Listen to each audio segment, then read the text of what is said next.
Good morning class. This is your next video of chapter number 4. Now your topic is chemical symbol.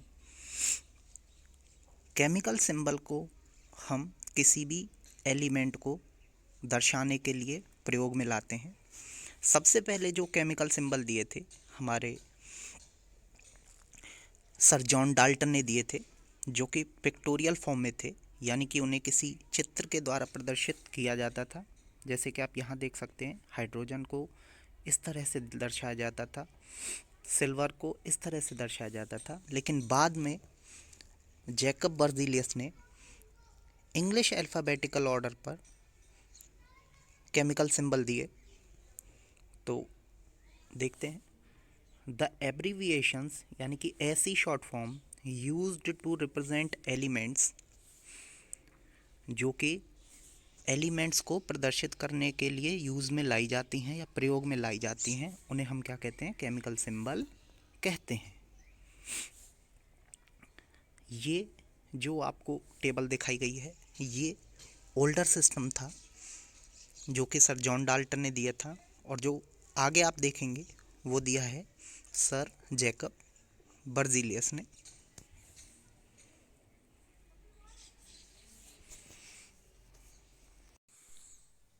जो कि हम आज भी use करते हैं। तो ये हमारे केमिकल सिंबल होते हैं। तो जो सिस्टम उन्होंने दिया था उसके कुछ फीचर्स यानी कि कुछ विशेषताएं इस तरह से हैं। द फर्स्ट इंग्लिश लेटर, जो आपका पहला अंग्रेजी का अक्षर है, appearing in the name of an element, जो एलिमेंट के नाम में अपीयर होगा या प्रदर्शित होगा, is used as its symbol, वही उसके केमिकल सिंबल के रूप में यूज होगा या प्रयोग होगा। जैसे कि आपने देखा हाइड्रोजन, हाइड्रोजन का फर्स्ट क्या है? एच, जो लेटर है वो एच है, तो उसे हम कैसे लिखेंगे? कैपिटल फॉर्म में लिखेंगे।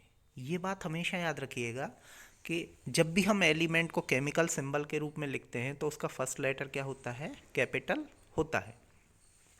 सेकंड है, व्हेन टू और more element have their names beginning with the same letter, यानी कि जब दो या दो से अधिक एलिमेंट हों और वो एक ही अक्षर से शुरू होते हों, then one more letter is added to the symbol, तब क्या करते हैं? हम एक लेटर को और उसमें हम जोड़ देते हैं।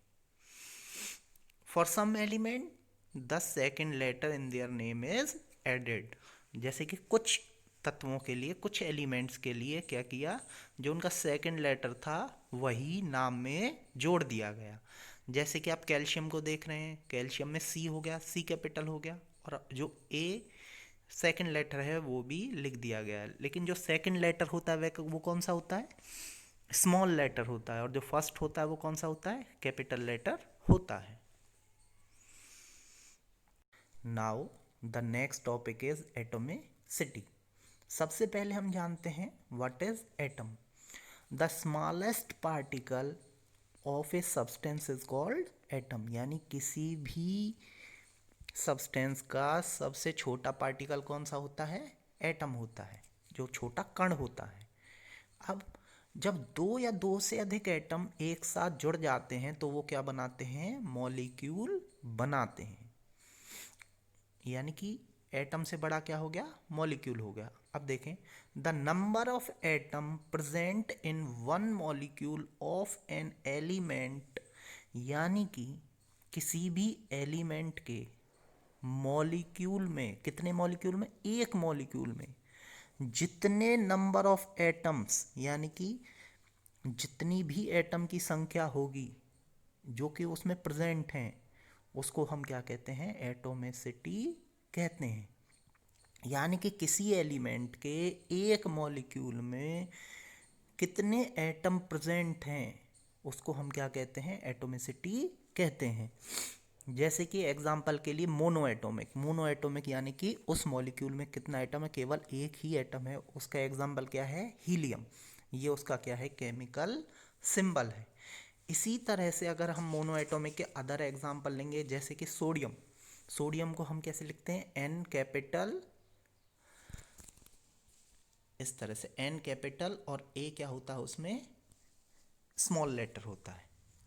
इसी तरह से हमारे डायटोमिक होते हैं, जैसे कि हमारा हो गया नाइट्रोजन, हो गया ऑक्सीजन, हो गया। तो इस तरह से हम एटोमिसिटी को डिफाइन करते हैं। Now the next topic is chemical formula. Chemical formula किससे मिलके बनता है, केमिकल सिंबल से ही मिलके बनता है। और केमिकल सिंबल किसके होते हैं, एलिमेंट्स के। यानी एलिमेंट्स को जब हम प्रदर्शित करते हैं तो हम किसकी सहायता से प्रदर्शित करते हैं, केमिकल सिंबल की सहायता से। तो इसको देखेंगे हम। The representation of A molecule of A compound using chemical symbol of its constituent elements. यानी कि आपको बताया था कंपाउंड क्या होता है पहले मैंने, यानी कि एक कंपाउंड के जो एलिमेंट्स होते हैं, यानी कि वो एलिमेंट्स जो किसी भी कंपाउंड के अंदर प्रेजेंट हैं, और उन एलिमेंट के केमिकल सिंबल की सहायता से हम क्या करते हैं, किसी भी कंपाउंड के मॉलिक्यूल को प्रदर्शित करते हैं। मॉलिक्यूल मैंने अभी आपको बताया था कि जब दो या दो से अधिक एटम जुड़ जाते हैं तो क्या बनता है, मॉलिक्यूल। अब ये मॉलिक्यूल किसका है, कंपाउंड का। कंपाउंड के अंदर कंपाउंड किससे मिलकर बनेगा, एलिमेंट्स की सहायता से। तो जो इन एलिमेंट्स के जो केमिकल सिंबल होंगे उन्हीं के द्वारा हम क्या करेंगे, कंपाउंड के मॉलिक्यूल को प्रदर्शित करेंगे।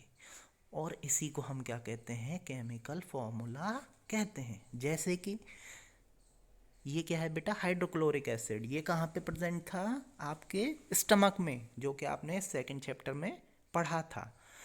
तो अब हाइड्रोक्लोरिक एसिड में आप देख रहे हैं, एक इसमें क्या है, हाइड्रोजन, दूसरा क्या है, क्लोरीन। तो हमने हाइड्रोजन का जो केमिकल सिंबल है वो क्या होता है, H, और क्लोरीन का क्या होता है बेटा, Cl। तो उनकी सहायता से मिलके जो हाइड्रोक्लोरिक एसिड है उसका फॉर्मूला क्या बन गया, केमिकल फॉर्मूला वो बन गया HCl। अब नेक्स्ट आपका जो टॉपिक है वो क्या है, valency. The combining capacity of the atom of an element. यानी कि किसी भी एलिमेंट के, एटम के कंबाइनिंग यानी कि जुड़ने की जो कैपेसिटी है उसको हम क्या कहते हैं, वैलेंसी कहते हैं।